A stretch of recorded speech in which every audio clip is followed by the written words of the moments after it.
This is part 2 of the significance of Playgirl magazine and Kubrick's The Shining. Recall that in part 1 I had established, or I claimed, that the reason why Playgirl magazine was in The Shining was because on page 10 of this particular issue I claimed that Kubrick had written a letter using the pseudonym Patrick LeBrun from the non-existent Pawnee Mission, Kansas. And furthermore, it's my contention that Kubrick has included in this letter a hidden code, which the task at hand now is to decipher that code. Recall that at the end of part 1 we had established that in order to spell the name Stanley Kubrick we had to use the letters from the signature portion of this letter. At the very end we used letters from the fictional name Patrick LeBrun, and we used the K and the S. And we had to use one letter that was not in the signature part, and that was the letter Y in Playgirl. And it's my belief that this is an indication from Kubrick that there are words in the main body of this letter which must be included in the decoding process. So what I'm going to do now is I'm going to go through the procedure of determining which words in the main body we should use for this message. The first step in trying to figure out which words to include in the decoding process is to focus on the words that we have used or that are of interest to us so far. Recall that we have used letters from the word Playgirl, Patrick LeBrun, and the postal code for Kansas, KS. We did not use any letters from Pawnee Mission. However, I'm including that phrase here because Pawnee Mission is in the signature portion of the letter, so I'm assuming that the letters from this phrase will be needed, so I'm including it here. Now, as a first step to determining which other words in the main body to use, let's focus on these words that we see here: Playgirl, Patrick LeBrun, Pawnee Mission, and KS. When we think about these words, we realize that they all have one thing in common, and that is they are all proper nouns or abbreviations of a proper noun. In other words, the first letter of all of these words are required to be capitalized to be grammatically correct.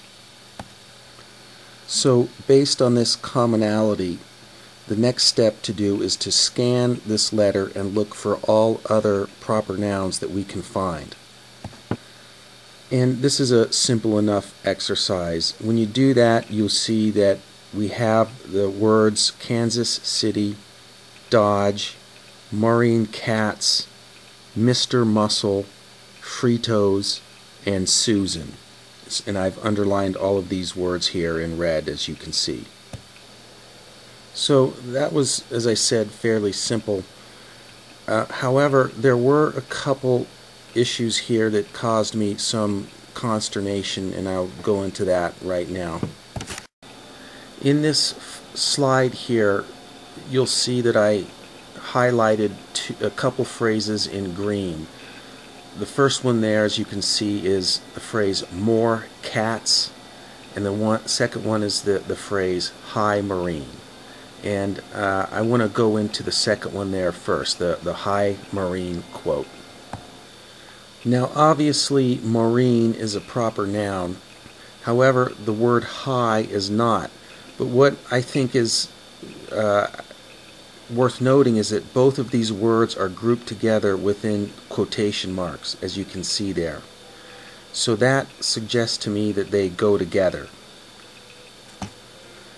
Also, take note of the fact that both of these words within these quotation marks are capitalized, which in my mind is a mark in favor of including both of them. This is in contrast to the other quote, which has a proper noun, the "bring me your fan, Susan." In that quote, the proper noun Susan is the only word in that phrase that is capitalized. So basically the long and the short of it is, I think it's worth taking both words here, hi Marine. The other phrase in question here, more cats, is a bit more tricky. As you can see, neither of these words are proper nouns and neither of them are capitalized, so you may be wondering, well, why am I even considering this phrase? Consider the context in which this phrase is used in this letter. When you read this letter, you can see that the phrase more cats is being used by the writer as a mnemonic device to help him remember the name Maureen Katz. Or, in other words, you could say that the phrase more cats is equivalent to the name, the proper noun Maureen Katz. So it's really a subtle thing here, but I think it's worth thinking about. And I did think about it, and I decided to bring this phrase along with the other words that we have, and just sort of keep it in my back pocket, and I would resort to using the letters from this phrase if necessary. So that's what I'm going to do going forward. And so with that, here are the list of words we're going to be using. Now, the idea is we're going to take the letters from these words and rearrange them into a message. So towards that end, I've listed here the words, and as you can see on the right-hand side, I've listed the frequency each letter of the alphabet occurs in from this list of words. So we have our words and we have the letters. The next step is to form them into the message Kubrick wants us to see, and the question is, what is the best way to do this? And we have to keep in mind that we've seen a message previously from Kubrick where he implicated the Rothschilds in the Taliesin massacre. This message here, as you can see. So it's reasonable to assume that this message will also have something to do with the Taliesin massacre. Now, additionally, we can look at the list of words for clues as to what this message will contain. And when I did that, there was one thing that really jumped out for me. When I saw the words cats, K-A-T-Z, and Fritos, it occurred to me that these two words could be, the letters from these two words could be combined to form the name Fritz, as in Herbert Fritz. Now, why is this significant? As I detail in Part 6 of Kubrick's Catcher in the Rye series, Herbert Fritz was one of two survivors from the Taliesin massacre, and in addition to that, he provided by far the most information regarding what allegedly happened that day. And if we are approaching the Taliesin massacre from a skeptical point of view, that is, if we're assuming that the official narrative that has been handed down to us through the years is false, then it follows that Herbert Fritz's account of what happened is also false. To put it another way, if we assume the official narrative is false, then there's the distinct possibility that Herbert Fritz lied about what happened, and therefore he should be considered a person of interest, or possibly an accomplice, or he was involved in the massacre in some way. With these things in mind, and turning our attention back to our list of words, we should try to form the following words in the decoded message. Obviously, we already have Stanley Kubrick, and quite possibly Fritz, and possibly Herbert. Also, another word is Taliesin, and Mama, as in Mama Borthwick Cheney. She was killed at Taliesin. She was Frank Lloyd Wright's love interest. Perhaps Lloyd Wright. We can't use the word Frank because we have one F and we're using that for Fritz. Something to do with Rothschild, and also something to do with Nathaniel Charles Rothschild. Keep in mind that in Part 6 of my Kubrick's Catcher in the Rye series, I demonstrate that Stanley Kubrick has called out this particular member of the Rothschild family for attention. So at this point, it's just a lot of grinding away, trial and error, and there's no shortcut to this. I do want to say, though, that I did arrive at a final message, and I want to warn you right now that there is some harsh language involved. It's not my doing, it's just what I found worked best. And so with that, here is the message. I do want to point out, you look at the numbers in red there in the middle. As you can see, those numbers in red match the numbers in blue. So that is a positive sign that I'm on the right track here. Now, I do intend to go into some detail here describing the various facets of this message. However, the very first thing I want to address are those two green question marks there. As you can see, I have all the letters I need to complete this message except for two. I'm lacking an F and a C that I need to complete the word fucker. And you would be well within your rights to point out that while this is close, it's just not complete, and that really what I should do is just go back to the drawing board and try to come up with another message here. And I would agree with you on that. But at this point, what I want to do is I want to point out the word dodge. It turns out that there's more to this word than meets the eye. So let's have another look at this word in the Beneath My Yurt letter. As you can see, I've highlighted the word dodge in this letter. Now, when you read this letter, this vehicle is not merely described as a Dodge, but it is a 63 Dodge.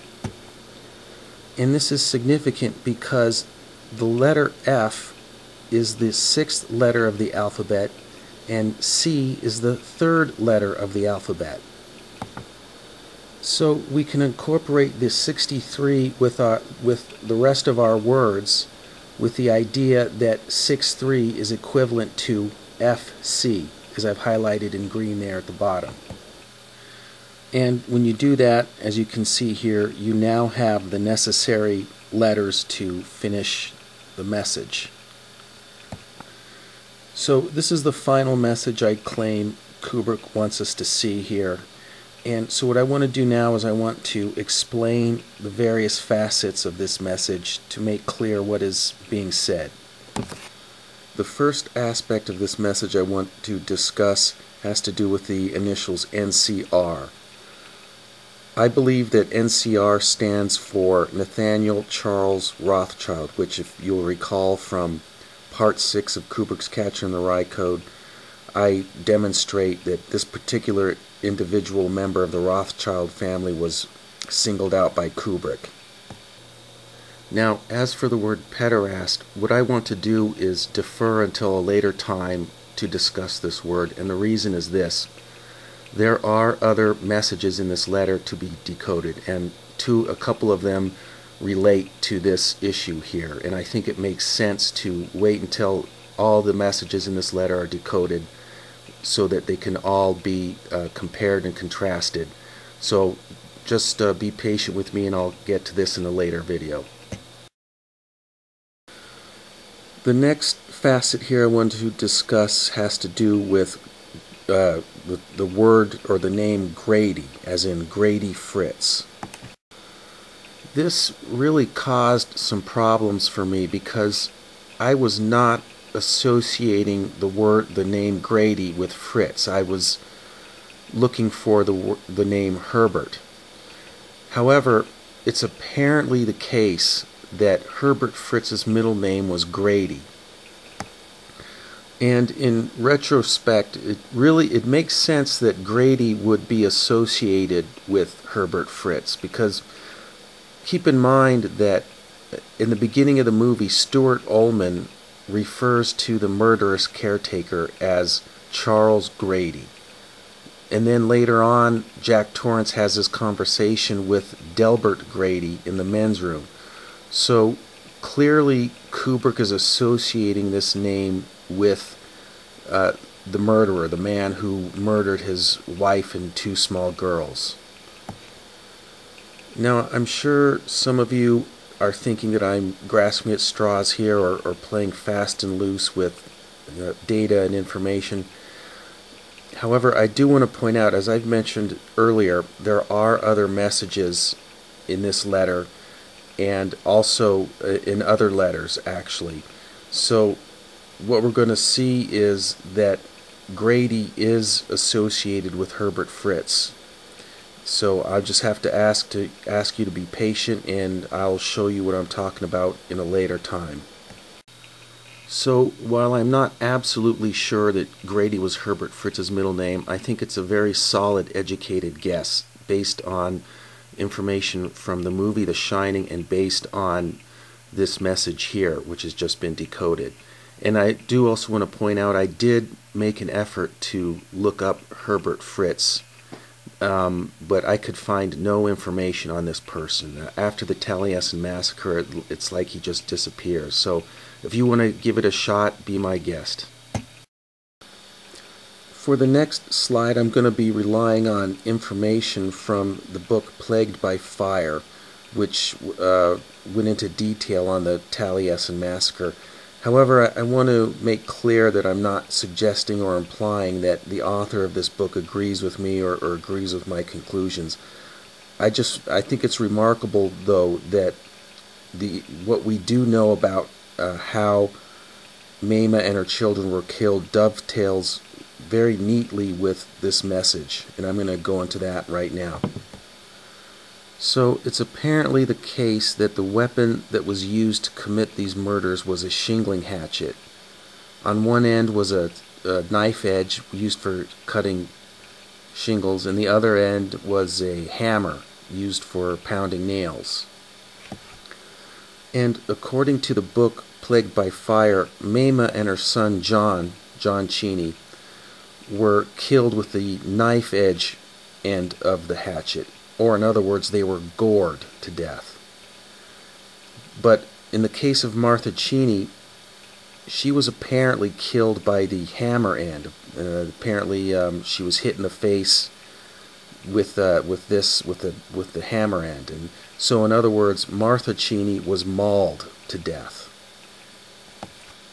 And what I think is really remarkable about this message is that it accurately describes that. It tells us that Grady Fritz gored Mama and her son, and he mauled Martha Cheney. In other words, this message matches the facts of what we know happened at Taliesin. And finally, I think it's worth comparing the two messages we have so far. The message up at top was the message I decoded in Kubrick's Catcher in the Rye code, which was derived from the movie The Shining in conjunction with The Catcher in the Rye. And we can see that the message in this video that we just decoded really fleshes out and builds upon that first message. Now, I mentioned previously that there are other messages to be decoded, and so what I'm going to do in forthcoming videos is show you these messages, and what we're going to see is that more detail is going to be offered, more context is going to be offered, and it's going to be really interesting. So stay tuned, and I'll see you next time.